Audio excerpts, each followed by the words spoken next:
तीन जीव एक स्वप्न आणि गोव्याचा किनारा, आमची पहिली फॅमिली ट्रिप. टेस्ट ऑफ फॅमिलीमध्ये आपलं स्वागत आहे. आज मी तुमच्यासोबत आमचा गोव्याचा अनुभव शेअर करणार आहे. थोडीशी मस्ती, मजा, भांडण, रडणं अशी ही गमतीशीर ट्रिप शेवटपर्यंत एन्जॉय करा. तर इथे मस्त हसरी तोंड घेऊन आमचा डे 1 स्टार्ट होतो. तर आम्ही आता घरातून गोव्याच्या वाटेवर निघालेलो आहे. मस्त सूर्याचं दर्शन घेऊन किड्स सॉन्ग ऐकत आम्ही निघालेलो आहे. लहान मुलं गाडीत असली की आपली गाणी विसरायची.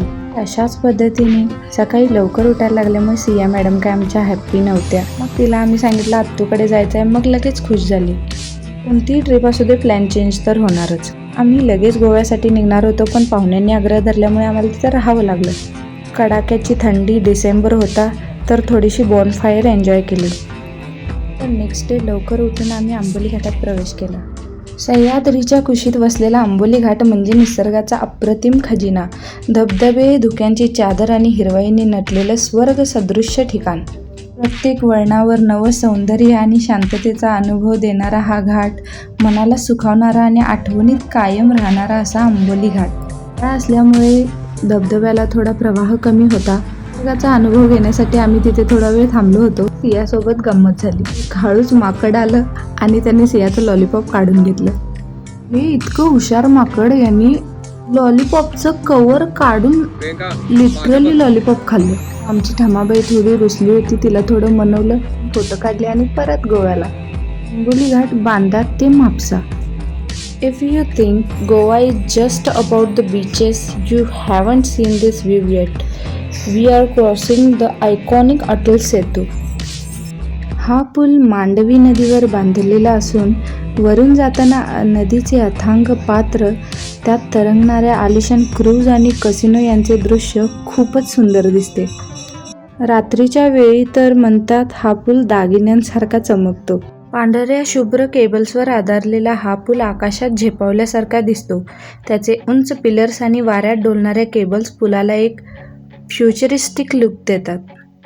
हा 5.1 किलोमीटर लांबीचा पूल भारतातील तिसरा सर्वात लांब केबल स्टँड पूल आहे. आम्ही गोव्याला येतोय समजल्यानंतर सौरभची बहीण आहे मधू, त्यांनी आम्हाला घरी बोलवलं होतं. तर आम्ही आता त्यांच्याकडेच चाललेलो आहे. त्यांच्यासोबत थोडा वेळ फिरून मग आम्ही आमच्या रूमकडे जाणार. घरी जाऊन जेवण करून थोडा वेळ आराम करून परत आम्ही आवरून आता थोडंसं व्हिडिओ शूट केलं.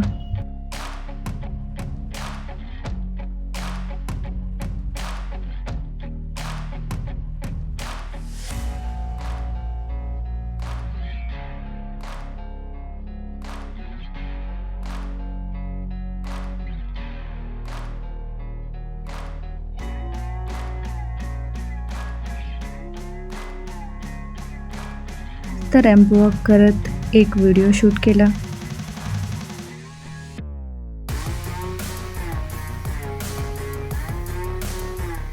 नंतर मग आम्ही फाउंटेन हाऊसच्या मार्गावर निघालो.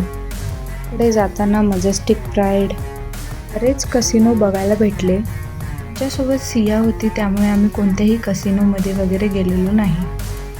थोडा वेळ ट्रॅव्हल करून आम्ही पोचलेलो आहे फाउंटेन हाऊसकडे. फाउंटेन हाऊस हे आशियातील एकमेव लॅटिन क्वार्टर असून इथे तुम्हाला हुबेहूब पोर्तुगालच्या गल्ल्यांची अनुभूती येते. हे युनेस्कोचे हेरिटेज ठिकाण असून इथली शांतता आणि 500 वर्ष जुनी संस्कृती गोव्याच्या इतर भागांपेक्षा पूर्णपणे वेगळी आहे. येथे आपल्याला रंगीबेरंगी घरे आणि शिंपल्यांच्या खिडक्या दिसून येतात. तर आम्ही थोडा वेळ इथे फोटोशूट केलं व नंतर आम्ही बीचकडे गेलो. बीचजवळ गेल्यावर सियाचा दंगा चालू. तिला असं वाटत होतं जणू जहाज आपल्या अंगावरच येणार आहे. ती माझ्या कुशीतून खाली उतरलीच नाही. ती मुलगी पहा किती मस्त एन्जॉय करत आहे, पण सिया आमची काही खाली उतरली नाही. अशा पद्धतीने 2 फोटो काढले. मग आम्ही न्यू गोवा चर्चमध्ये गेलो, पण ते चर्च बंद झालं होतं. डिसेंबर असल्यामुळे तिथे भरपूर अशी लाईटिंग वगैरे केली होती. तर सियाचा मूड फ्रेश करण्यासाठी आम्ही तिला तिथे खेळायला घेऊन गेलो. येताना आम्ही सिंगमचं शूटिंग झालेल्या चर्चमध्ये सुद्धा गेलो होतो. जीचा चर्च तोही बंद झाला होता. तर इथे आम्ही वन डे स्टे वाढवला. Next day Mangeshi temple visit करून आम्ही परत ओल्ड गोवा चर्चकडे निघालो. भयंकर उष्णता होती. सियाला थोडं आईस्क्रीम वगैरे खायला दिलं. सिया थोडी सपोर्टिव्ह होती. येथे आल्यावर समजलं सेंट फ्रान्सिस झेवियर यांचे एक्सपोजिशन चालू आहे. ही एक अत्यंत महत्त्वाची धार्मिक घटना आहे जी दर 10 वर्षांनी एकदाच गोव्यात होते. त्यांचे जे पार्थिव आहे जे सहसा बॅसिलिका ऑफ बॉम जीजसमध्ये एका उंचावर असलेल्या चांदीच्या शवपेटीमध्ये ठेवलेले असते. ते खाली उतरून भाविकांच्या दर्शनासाठी ते कॅथेड्रलमध्ये आणले गेले होते. तर ओल्ड गोवा न्यू गोवा करून आम्ही थोडे फोटोशूट केलं. तर तिथून पुढे आम्ही अगोंदा येथे गेलो लाईट हाऊस बघण्यासाठी. हे आशियातील सर्वात जुन्या लाईट हाऊसांपैकी एक आहे जे 1864 मध्ये बांधले गेलेले आहे.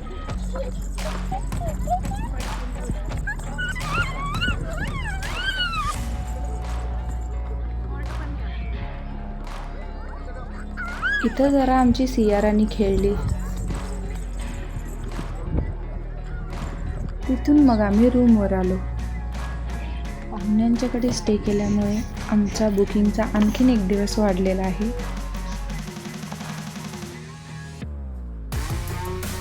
हॉटेल रूम तर एकदम मस्त होती. सियाला तर खूप आवडली आणि मला तिच्यापेक्षा जास्त आवडली.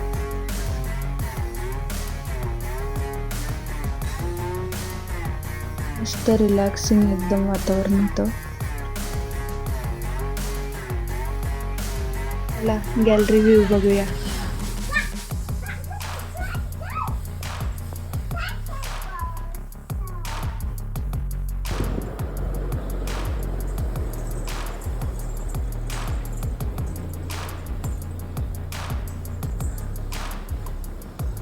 एकदम शांत रिलॅक्सिंग वातावरण होतं. आत्ता जरा ट्रिपची मज्जा आली.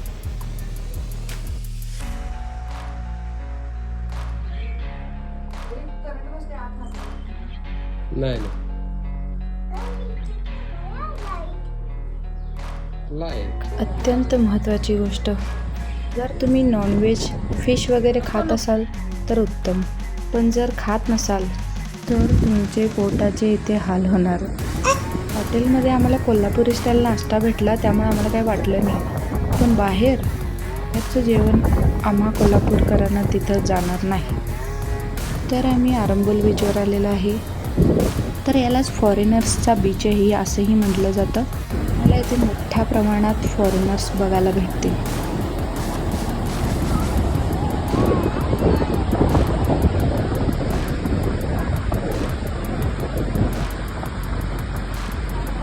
व्हिडिओ आवडला असेल तर लाईक करून द्या.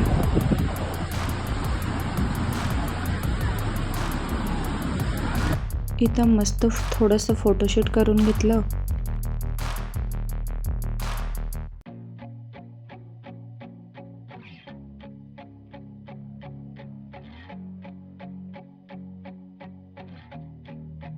सिया थोडी फ्रेंडसोबत मातीत खेळली. नंतर रात्री आम्ही चेंज करून बागा बीचवर आलो. ही रूम बागा बीचवरून जवळ होती त्यामुळे आम्ही रात्री बागा बीचवर आलेलो आहे.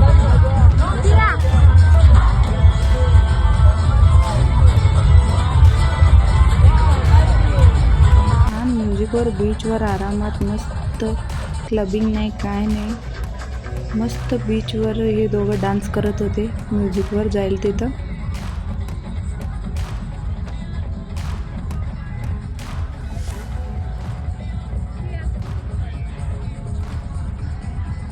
नाचून नाचून दमल्यानंतर जेवून परत आम्ही हॉटेलवरती आलो.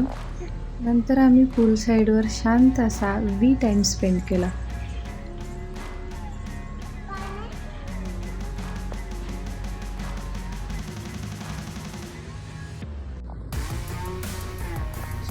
या नाचून दमली होती तरी पण तिचं अजून खेळणं चालूच होतं.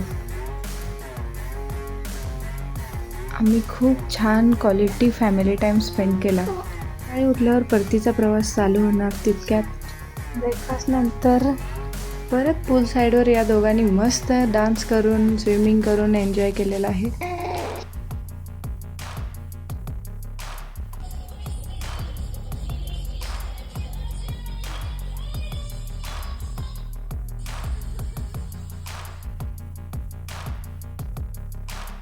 येताना परत थोडंसं फोटोशूट केलं. क्रिसमस पिरियड चालू असल्यामुळे खूपच सुंदर असा क्रिसमस ट्री त्याचा सजवून ठेवला होता, जो आमच्या सियाला खूपच आवडला.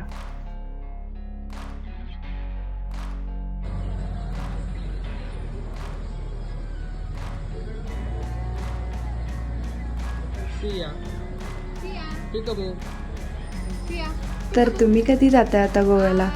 नोव्हेंबर डिसेंबर हा पिरियड खूपच उत्तम आहे. नक्की जाऊन या आणि जाऊन आला असेल तर तुमचाही एक्सपिरियन्स आमच्यासोबत शेअर करा. असेच आमच्यासोबत कनेक्ट राहण्यासाठी आमच्या टेस्ट ऑफ फॅमिलीला लाईक, शेअर अँड सबस्क्राईब करा.